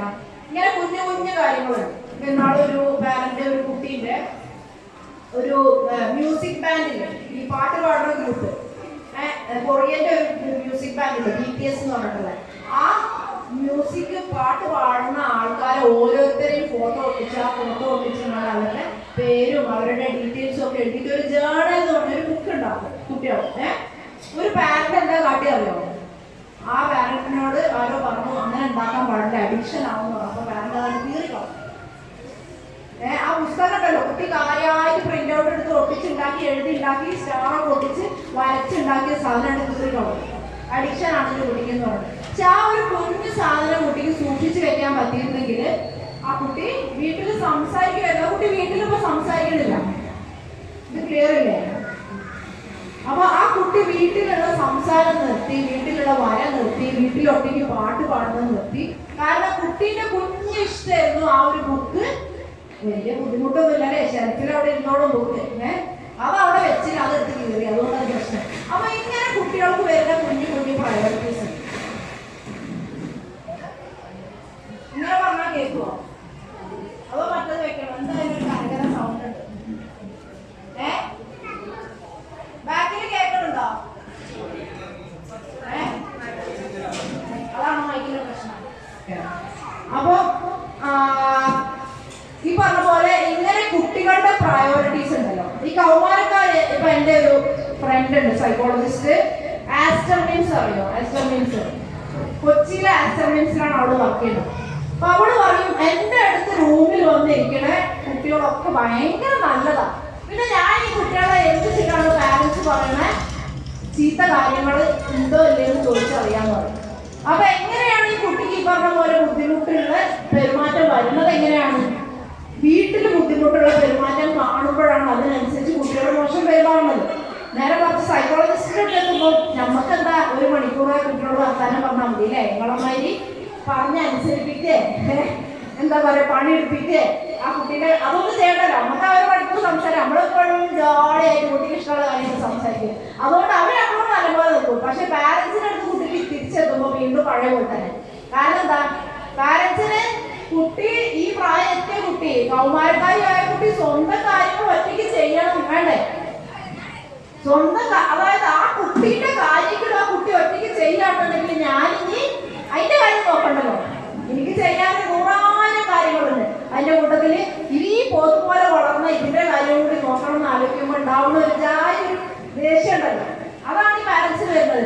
പക്ഷെ ഇന്നത്തെ കാലത്തിന്റെ ഏറ്റവും വലിയൊരു ബുദ്ധിമുട്ട് എന്താന്ന് വെച്ചാല് കൗമാര പ്രായം എത്തിയവരാണ് നിങ്ങള് നടക്കാൻ പ്രായത്തിൽ കുട്ടീനെക്കാളും നോക്കേണ്ടത്. ജനിച്ച ഉടനെയുള്ള കുട്ടീനെ നമ്മൾ എങ്ങനെ നോക്കണത്? എല്ലാ നേരം കൂടെ കൊണ്ടു നടക്കൂലേ? അതിനെട്ടുകാണ്ട് എങ്ങോട്ടും പോവില്ല. പോവുകയാണെങ്കിൽ അതിനെ കൂടെ കൊണ്ടുപോകും. ആ ഒരു സിറ്റുവേഷൻ ആണ് ഇപ്പോഴത്തെ കാലത്ത് കൗമാരക്കാരെ പാരന്റ്സിന് വരുന്നത്, അവരെ കൊണ്ട് നടക്കാൻ. മനസ്സിലായോ? 12 വയസ്സ് മുതൽ 16 വയസ്സ് വരെയുള്ള മക്കളെ, കുഞ്ഞു മക്കളെ കൂടെ കൊണ്ട് നടക്കണമായി കൊണ്ട് നടക്കേണ്ടി വരികയാണ് ഇപ്പോഴത്തെ കാലത്തെ പാരൻസിന്. ഭയങ്കര ഇടങ്ങാറല്ലേ ആലോചിക്കുമ്പോ? എങ്ങനെ ഇപ്പൊ ഇത്രത്തെ എന്നെക്കാളും വലിപ്പം വെച്ച കുട്ടീനെ എന്റെ കൂടെ കൊണ്ടുനടക്കാൻ തോന്നും. പക്ഷെ അതാണ് ഇപ്പോഴത്തെ കുട്ടികൾക്ക് അത്രയധികം പാരൻസിന്റെ ആവശ്യം വരികയാണ്. കാരണം കാലം അത്രത്തോളം അവരെ ബുദ്ധിമുട്ടിലാക്കണത് കൊണ്ട് അല്ലേ? നമ്മൾ ആത്മഹത്യകളെ കുറിച്ച് കേൾക്കുന്നുണ്ട് അല്ലേ? അനാവശ്യമായിട്ട് ബോയ് ഫ്രണ്ട്സിന്റെ അടുത്ത് പോയി പെടുന്ന കുട്ടികളെ കുറിച്ച് കേൾക്കുന്നുണ്ട്. സൈബർ ബുള്ളിങ്ങിൽ, സൈബർ അഡിക്ഷനിൽ വരുന്ന കുട്ടികളെ നമ്മൾ കേൾക്കുന്നുണ്ട്. അപ്പൊ ഇങ്ങനത്തെ അനാവശ്യ പെരുമാറ്റങ്ങൾ കുട്ടികൾക്ക് വരുന്നത് ഇതൊക്കെയാണ് ചുറ്റിലും ഉള്ളത്. അതിലേക്കൊന്നും പോവാതെ ഇമ്മാന്റെ അടുത്ത് വാപ്പാന്റെ അടുത്ത് മാത്രം ഒതുങ്ങിക്കൂടാൻ കുട്ടികൾ നിർബന്ധിതരാവുകയാണ്. മനസ്സിലായോ? നാട്ടിലേക്ക് ഇറങ്ങിയാൽ വൃത്തികെട്ട പല കാര്യങ്ങളും ഉണ്ട്. അതുകൊണ്ട് ഞാൻ പാരന്റ്സിന്റെ അടുത്ത് നിൽക്കണതാണ് സേഫ് എന്നാണ് കുട്ടികൾ ആലോചിക്കുന്നത്. അതുകൊണ്ടാണ് കൂടുതൽ പാരന്റ്സിന്റെ അടുത്ത് വന്ന് നിൽക്കുന്നത്. എവിടെ പോയാലാണ് നല്ല ഫ്രണ്ട്സിനെ കിട്ടുക? കുട്ടികൾ ചോദിക്കുകയാണ്. നമ്മൾ പറഞ്ഞ സമപ്രായക്കാരായ മറ്റു കുട്ടികളുടെ കൂടെ പോയി നിങ്ങൾ ഇടപെട്ടിട്ട് നിങ്ങൾ കുറച്ചും കൂടി മെച്ചപ്പെട്ടത് ജീവിച്ചോളി പറഞ്ഞാൽ സമപ്രായക്കാരായ നല്ല കുട്ടികളെ എനിക്ക് കണ്ടുപിടിക്കാൻ പറ്റുന്നില്ല. അവിടെ സമപ്രായക്കാരായ കുട്ടികൾ മുട്ടാളന്മാർ ബുള്ളിങ് ചെയ്യുന്ന കുട്ടികൾ കൂടുതലാണ്. ബുള്ളിങ്ങില്ലേ അനാവശ്യമായിട്ട് കുട്ടി നോവിപ്പിക്കുന്ന പ്രശ്നങ്ങൾ ഉണ്ടാക്കണം. കുശുമ്പും പരദൂഷണവും പറഞ്ഞ് തളർത്തുന്ന കുട്ടികൾ കൂടുതലാണ്. അപ്പൊ കൗമാരം എത്തിക്കഴിഞ്ഞാലും ഓരോ കാര്യങ്ങളും കുട്ടീൻ്റെത് ചോദിച്ചറിഞ്ഞ് ഇരുന്ന് സംസാരിച്ച് വളരെ പ്ലസന്റ് ആയിട്ട് കുട്ടീൻ്റെ കൂടെ സമയം ചെലവഴിക്കാൻ പാരൻസിന് നിർബന്ധിതാവസ്ഥയാണ് ഇന്നത്തെ കാലത്തുള്ളത്. അങ്ങനെ അല്ലാന്നുണ്ടെങ്കിൽ പിന്നീട് കൗമാരം കഴിഞ്ഞിട്ടുള്ള പ്രായം ഉണ്ടല്ലോ, മുതിർന്ന ഒരു യുവാവ് അല്ലെങ്കിൽ യുവതി ആവുന്ന പ്രായത്തിൽ അപ്പൊ ഇവർ പോയിട്ട് ഇല്ലാത്ത അബദ്ധത്തിലെല്ലാം ചാടുകയാണ്. ഒരു പെണ്ണിന്റെ കേസിൽ വരുന്ന അബദ്ധങ്ങളിൽ ഏറ്റവും ബുദ്ധിമുട്ടെന്ന് വെച്ചാൽ ആവശ്യമില്ലാത്ത പ്രഗ്നൻസി അല്ലെ? അനാവശ്യമായിട്ട് ഉള്ള ലൈംഗിക ബന്ധം കുറെ ആളുകളിലേക്കൊക്കെ പോയിട്ട് ചെയ്യാന്നുള്ളൊരു സാധനമാണ് കുട്ടികൾ. പെണ്ണുങ്ങളുടെ കേസിൽ വലിയ അപകടം വരുന്നത്. ആൺകുട്ടികളുടെ കേസിൽ വലിയ അപകടം വരുന്നത് അവര് മയക്കുമരുന്ന് പോലത്തെ ലഹരികളിലേക്ക് അടിപ്പെടുക എന്നുള്ളതാണ്. അപ്പൊ ഇങ്ങനത്തെ ഇഷ്യൂസ്, ഇങ്ങനത്തെ പ്രശ്നങ്ങൾ വരുന്നത് മാതാപിതാക്കളുടെ ഒന്നിച്ച് എനിക്ക് അത്രയും അടുപ്പം ഉണ്ട് എന്നുള്ള ഒരു ഉറപ്പില്ലാത്ത മക്കൾക്കാണ് വരുന്നത്. മനസ്സിലായോ? ഞാന് ഏത് നാട്ടിൽ പോയി നിന്നാലോ ഞാൻ എന്ത് തന്നെ ചെയ്താലോ എൻ്റെ ഉമ്മ അറിയുമ്പോൾ വിഷമം തോന്നുന്ന കാര്യമാവരുത് എന്നുള്ള ഒരു ഫീല് കുട്ടിക്ക് ഉണ്ടാവണമെന്നുണ്ടെങ്കിൽ ആ കൗമാരക്കാലം മുഴുവനും കുട്ടീനെ കൂടെ കൊണ്ട് നടക്കണം. ഒക്കത്തെടുത്ത് വെക്കാൻ പറ്റില്ല, പക്ഷെ ആ ഒക്കത്തെടുത്ത് വെക്കണം അതേ ഫീലിങ്ങിൽ കൂടെ കൊണ്ട് നടക്കേണ്ടി വരികയാണ്. മനസ്സിലായോ? വിടാൻ വയ്യ, പുറത്തേക്ക് അങ്ങനെ അങ്ങോട്ട് അപകടത്തിലേക്ക് വിടാൻ വയ്യ എന്നുള്ളൊരു കാലമായതുകൊണ്ടാണ്. അതുകൊണ്ടാണ് കുട്ടികൾ പോവാത്തതും കുട്ടികൾ സ്വയം പര്യാപ്തത നേടാത്തതും. അപ്പൊ നിങ്ങളുടെ അടുത്തത് മാത്രമേ കുട്ടിക്ക് പഠിക്കാനുള്ളൂ. അപ്പൊ ഇത് ഞാൻ പറയണെന്താന്ന് വെച്ചാൽ ഇങ്ങനെയുള്ളൊരു വലിയ ചലഞ്ച് ഉള്ളതുകൊണ്ടാണ് എങ്ങനെയെങ്കിലും കുട്ടികളോട് നല്ല രീതിയിൽ പെരുമാറാൻ നമുക്ക് പറ്റണം അല്ലെ? എങ്ങനെയെങ്കിലും കുട്ടികളെ കൂടെ നമുക്ക് പെരുമാറാൻ പറ്റണ്ടേ? നമ്മുടെ ഉള്ളിൽ ഇത്രയും സ്ട്രെസ് ഉണ്ടെങ്കിലും അത് കുട്ടീൻ്റെ മേത്ത് റിലീസ് ആവാൻ പാടില്ല. നിങ്ങളുടെ പങ്കാളിയും ഭർത്താവും ഭാര്യയും തമ്മിൽ പ്രശ്നങ്ങൾ ഉണ്ടെങ്കിൽ അത് കുട്ടികളുടെ മേത്തേക്ക് പോകാൻ പാടില്ല. അമ്മായിമ്മയും മരുമകളും തമ്മിൽ പ്രശ്നങ്ങൾ ഉണ്ടെങ്കിൽ അത് കുട്ടികളുടെ അടുത്തേക്ക് പോകാൻ പാടില്ല. നിങ്ങളെ അലട്ടണ ഒരുപാട് സാമ്പത്തിക പ്രശ്നങ്ങൾ ഉണ്ടെന്നുണ്ടെങ്കിൽ ആ സാമ്പത്തിക ബാധ്യതയുടെ പ്രഷർ കുട്ടീൻ്റെ മേത്തേക്ക് പോകാൻ പാടില്ല അല്ലെ? നിങ്ങൾ ജോലി ചെയ്യുന്ന സ്ത്രീയാണെങ്കിൽ നിങ്ങളുടെ ജോലിയും നിങ്ങളുടെ വീടും തമ്മിൽ നിങ്ങൾക്ക് ഹാൻഡിൽ ചെയ്യാൻ പറ്റുന്നില്ല എന്നുണ്ടെങ്കിൽ അതിന്റെ ബുദ്ധിമുട്ട് കുട്ടിയുടെ മേത്തേക്ക് പോകാൻ പാടില്ല. ഇങ്ങനെ എന്തെങ്കിലും ഒന്നിന്റെ സ്ട്രെസ് മാത്രമേ പാരന്റ്സ് കുട്ടികളുടെ മേത്തേക്ക് വിടുള്ളൂ. അല്ലാണ്ട് വെറുതെ നിൽക്കുന്ന ഒരു പാരന്റ്, ഡേ ആൻഡ് നൈറ്റ് കുട്ടികൾക്ക് വേണ്ടി വീട്ടിലിരിക്കാൻ പറ്റുന്ന ഒരു പാരന്റ്, വേറെ ഒന്നും ആലോചിക്കാൻ പറ്റാത്ത ഒരു ഉമ്മ ഒരിക്കലും കുട്ടിയോട് സ്ട്രെസ് കാണിക്കില്ല. നല്ല രസമായിട്ട് കുട്ടിയോട് പെരുമാറും. പക്ഷെ നിങ്ങളെ മേത്തേക്ക് ഇങ്ങനെ സ്ട്രെസ് വന്നുകൊണ്ടിരിക്കുകയാണ്. മനസ്സിലായോ? ഞങ്ങളെ കുറ്റപ്പെടുത്തല്ല, ഞങ്ങൾക്ക് ഒരിക്കലും മോശം സ്വഭാവമില്ല. പക്ഷെ ഒരു ഉമ്മ എന്നുള്ള രീതിയിൽ ഈ പറഞ്ഞ 35-ന്റെയും 50-ന്റെയും വയസ്സിന്റെ ഇടയിൽ പ്രായമുള്ള ഒരു സ്ത്രീ എന്നുള്ള രീതിയിൽ നിങ്ങൾക്ക് താങ്ങാൻ പറ്റുന്നതിനേക്കാളും ബുദ്ധിമുട്ടുകൾ നിങ്ങളെ വന്ന് ഹിറ്റ് ചെയ്യുന്നത് കൊണ്ടാണ് അതിൽ നിന്നൊരു പങ്ക് നിങ്ങൾ കുട്ടിയിലേക്ക് എത്തിക്കുന്നതും കുട്ടീനെ കുറ്റപ്പെടുത്തുന്നതും കുട്ടീനെ അനാവശ്യ രീതിയിൽ പെരുമാറി വേദനിപ്പിക്കണതും. അപ്പൊ വേദനിപ്പിച്ചോളി, വേദനിപ്പിക്കാൻ നിങ്ങൾക്ക് എപ്പോഴും പരിധി വിടുന്നുണ്ടെങ്കിൽ വേദനിപ്പിച്ചോളി. പക്ഷെ അറിയാണ്ട് ചെയ്തു പോയതാണ്, അറിയാണ്ട് പറഞ്ഞു പോയതാണ്. കുട്ടികൾക്ക് ഇതറിയാം. ഒരു വർക്കിംഗ് മദറിന്റെ മോള് എൻ്റെ അടുത്ത് ഒന്ന് പറഞ്ഞത് എന്താണെന്ന് വെച്ചാൽ, ഉമ്മക്ക് ജോലിയും വീടും കൂടി ഹാൻഡിൽ ചെയ്യണ സമയത്ത് ഉമ്മക്ക് ദേഷ്യം കൺട്രോൾ ഇല്ലാണ്ട് പോയി പോണതാണ്. അത് സാരമില്ലാന്ന് കുട്ടി എൻ്റെ അടുത്ത് പറയുമ്പോൾ ആ കുട്ടീൻ്റെ മുമ്പിൽ ഞാൻ പാരന്റിനോട് നമ്മളെ കുട്ടി ഇങ്ങനെ പറയണത് കേട്ടില്ലെന്ന് ചോദിച്ചാൽ ആ പാരന്റ് അംഗീകരിച്ചിട്ട് കുട്ടീനോട് പറയാൻ തയ്യാറാവില്ല. മനസ്സിലായോ? ആ പാരന്റ് അപ്പം അംഗീകരിച്ചിട്ട് പറയുന്നത് ശരിയാണ്, എനിക്ക് സ്ട്രെസ് കൂടുമ്പോഴാണ് ഞാൻ നിന്നോട് വഴക്ക് കൂടുന്നത്, ഞാൻ ഐ എം സോറി എന്ന് പറയാനുള്ള 2 സെക്കൻഡ് എടുക്കാൻ പറ്റിക്കഴിഞ്ഞാൽ പ്രശ്നങ്ങൾ സോൾവ് ആയി. അല്ലാണ്ട് നമുക്ക് മാലാഖമാരമായി ഭയങ്കര നല്ല ചിരിയും പുഞ്ചിരിയൊക്കെ ആയിട്ട് കുട്ടികളെ സ്വീകരിക്കാനൊന്നും പറ്റില്ല. വഴക്കിട്ട് കഴിഞ്ഞാൽ അതിനുള്ള സോറി പറയുക. അപ്പൊ കുട്ടികൾ എന്തായി, ആ എൻ്റെ നിലയിലേക്ക് എൻ്റെ പാരന്റ് വരുന്നുണ്ടല്ലോ, എന്നാ എൻ്റെ ഉമ്മ പറയണത് ഞാനൊന്ന് കേട്ട് വെക്കണം, അല്ലെ? എന്നോട് സോറി പറയാനും ഉമ്മാന്റെ കാര്യങ്ങൾക്ക് എന്നോട് ഡിസ്കസ് ചെയ്യാനും. ഒരു വിരുന്നുകാർ വീട്ടിലേക്ക് വരുന്നുണ്ട്, നമ്മുടെ എന്താ വാങ്ങിക്കുക, മന്തിയാണോ ബിരിയാണിയാണോ, എന്താ എൻ്റെ അഭിപ്രായം? അപ്പൊ കുട്ടിക്ക് എന്തായി, ആ എൻ്റെ കാര്യത്തിൻ്റെ ഒരു വില ഉണ്ടല്ലേ, എൻ്റെ അഭിപ്രായത്തിൽ ഇവിടെ ഒരു വോയിസിലൊരു സ്ഥാനമുണ്ടല്ലേ. അപ്പൊ അങ്ങനെ കുറച്ച് കുറച്ച് കുഞ്ഞു കാര്യങ്ങൾ ചെയ്താലേ കുട്ടികളുടെ ബന്ധം നിലനിർത്താൻ പറ്റുള്ളൂ. ഓക്കെ, അപ്പൊ നമുക്ക് ഈ ബന്ധത്തിൽ നിന്ന് ബാക്കോട്ട് ആലോചിക്കാം.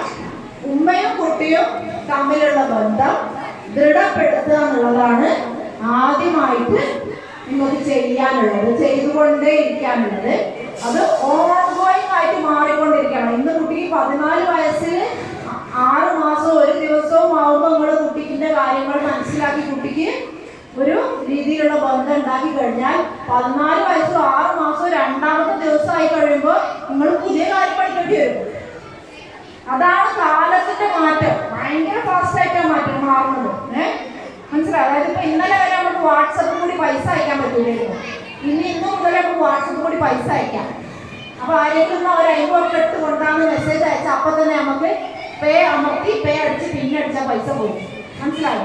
അങ്ങനെ മാറ്റങ്ങൾ വന്നുകൊണ്ടിരിക്കുകയാണ് ചുറ്റിലുള്ള കാലം. അതിനനുസരിച്ച് നിങ്ങളും കുട്ടിയും തമ്മിലുള്ള ബന്ധത്തിൽ ഓരോ ദിവസം മാറുമ്പോഴും നിങ്ങൾ മാറ്റങ്ങൾ പുതുമ കണ്ടെത്തി പുതുക്കി അറിവുണ്ടാക്കി കൊണ്ടുവരും. അത് ഇന്നൊരു പാരന്റിംഗ് ക്ലാസ് കേട്ടു, ഇനി അടുത്ത പാരന്റിംഗ് ക്ലാസ്സിൽ ഞാൻ പോകണ്ടെന്ന് വിചാരിക്കരുത്. ഞാൻ എല്ലാ പാരന്റിംഗ് ക്ലാസ്സിലും പോകാറുണ്ട്. ഞാൻ ക്ലാസ് എടുക്കുന്ന ആളാണ്. പക്ഷെ എൻ്റെ സ്കൂളിൽ എപ്പോൾ പാരന്റിംഗ് ക്ലാസ് ഉണ്ടെങ്കിലും ഞാൻ അത് പോയി അറ്റൻഡ് ചെയ്യാറുണ്ട്. അതല്ല ഓൺലൈനിൽ പാരന്റിംഗ് ക്ലാസ്സുകൾ വീഡിയോസ് ഇട്ട് കേൾക്കാറുണ്ട്. അപ്പോൾ ഒരു പാരന്റ് എന്ന രീതിയിൽ എനിക്ക് ഇന്ന് ചെയ്യാനുള്ളതാവില്ല നാളെ ചെയ്യാനുള്ളത്. പുതിയത് ഞാൻ പഠിക്കണം. നിങ്ങളും അതുപോലെ പഠിച്ചെടുക്കണം. മനസ്സിലായോ? അപ്പോൾ സ്നാപ്ചാറ്റ് ആരെങ്കിലും ഉപയോഗിക്കലുണ്ടോ? സ്നാപ്ചാറ്റ് എന്ന് പറഞ്ഞാൽ പുതിയ കാലത്ത് കുട്ടികൾ ഉപയോഗിക്കുന്ന ഒരു ആപ്പ് ഉണ്ട്, ഇൻസ്റ്റാഗ്രാമിൻ്റെ അപ്പുറം. സ്നാപ്ചാറ്റ് ഇടയ്ക്ക് എടുത്ത് നോക്കണം, എന്താണ് സ്നാപ്ചാറ്റ് എന്ന് മനസ്സിലാക്കണം. ഇതൊക്കെയാണ് നമ്മൾ നമ്മുടെ അറിവിനെ കൂട്ടാൻ വേണ്ടിയിട്ട് ചെയ്യേണ്ടത്. സ്നാപ്ചാറ്റ് ഇനി അതിനപ്പുറം എന്തെങ്കിലും എടുത്തിട്ടുള്ളത് എനിക്കറിയില്ല, എനിക്ക് സ്നാപ്ചാറ്റ് വരെ അറിയില്ല. അപ്പൊ ഇങ്ങനെ ഉള്ള ചില കാര്യങ്ങൾ നമ്മൾ അപ്ഗ്രേഡ് ചെയ്ത് അറിഞ്ഞുകൊണ്ടിരിക്കണം. ഓക്കെ, അപ്പൊ ഒരു ഉമ്മയും കുട്ടിയും തമ്മിലുള്ള ബന്ധത്തിന്റെ കാര്യത്തിൽ ദൃഢത ഇടയ്ക്കിടയ്ക്ക് വിലയിരുത്തിയിട്ട് രണ്ടാമത് ഊട്ടി ഉറപ്പിക്കണം. ആശയവിനിമയം മെച്ചപ്പെടുത്തണം, സ്വന്തമായിട്ട് സമയം ചെലവഴിക്കുക എന്നുള്ളത് മെച്ചപ്പെടുത്തണം. ഇത് രണ്ടുമാണ് ഉമ്മയും കുട്ടിയുള്ള കാര്യത്തിൽ നമ്മൾ ചെയ്യേണ്ടത്. ഇനി നമുക്ക് ഇപ്പോഴത്തെ കാര്യത്തിൽ ഇമ്പോർട്ടൻ്റ് ആയിട്ടുള്ളതാണ് ഉമ്മയും കുട്ടിയും പഠിത്തവും എന്നുള്ള കാര്യം. അതിനു വേണ്ടിയിട്ട് കുട്ടിക്ക് എന്താണ് പഠിക്കാനുള്ള പദ്ധതി എന്ന് ചോദിച്ചറിയണം. അത് കൃത്യമായിട്ട് കറക്റ്റ് ചെയ്ത് കൊടുക്കണം. പഠിക്കാനുള്ള പദ്ധതി അത് പറ്റുന്നില്ല എന്നുണ്ടെങ്കിൽ അതിനനുസരിച്ച് സഹായം കൊടുക്കണം. എന്നിട്ട് ഒരു ടൈം ടേബിൾ ഉണ്ടാക്കി കൊടുക്കണം. മൂന്നാമതായിട്ട് ഉമ്മയും കുട്ടിയും ജീവിത സാഹചര്യവും കുട്ടിക്ക് ജീവിത സാഹചര്യം കൊണ്ടുള്ള സ്ട്രെസ്സുകൾ കുറയ്ക്കാൻ പറ്റുന്നത് കുട്ടിക്ക് ചെയ്തു കൊടുക്കണം. നിങ്ങൾക്ക് ജീവിത സാഹചര്യം കൊണ്ടുള്ള സ്ട്രെസ് കുറയ്ക്കാൻ വേണ്ടിയിട്ട് നിങ്ങളും അതിനനുസരിച്ചിട്ടുള്ള തയ്യാറെടുപ്പുകൾ നടത്തണം. മനസ്സിലായോ? അപ്പോൾ ഇങ്ങനെയുള്ള 3 പോയിന്റ്സ് ആണ് ഞാൻ നിങ്ങളോട് ഈ പറഞ്ഞ ചുരുങ്ങിയ സമയം കൊണ്ട് പറഞ്ഞത് അറിയിക്കാൻ ആഗ്രഹിച്ചു. നിങ്ങൾക്ക് ഇതെല്ലാം മനസ്സിലായെന്ന് ഞാൻ കരുതുന്നു. നിങ്ങളുടേതായ ജീവിത സാഹചര്യത്തിൽ നിങ്ങൾ അനുഭവിച്ചുകൊണ്ടിരിക്കുന്ന പ്രശ്നങ്ങളോ നിങ്ങൾ മറ്റുള്ളവരത് കണ്ടിട്ട് എന്ത് തോന്നുന്ന പ്രശ്നങ്ങളോ ഉണ്ടെങ്കിൽ നമുക്ക് ചെറിയ രീതിയിലൊരു സംശയ നിവാരണ സെഷൻ നമുക്ക് ചെയ്യാം.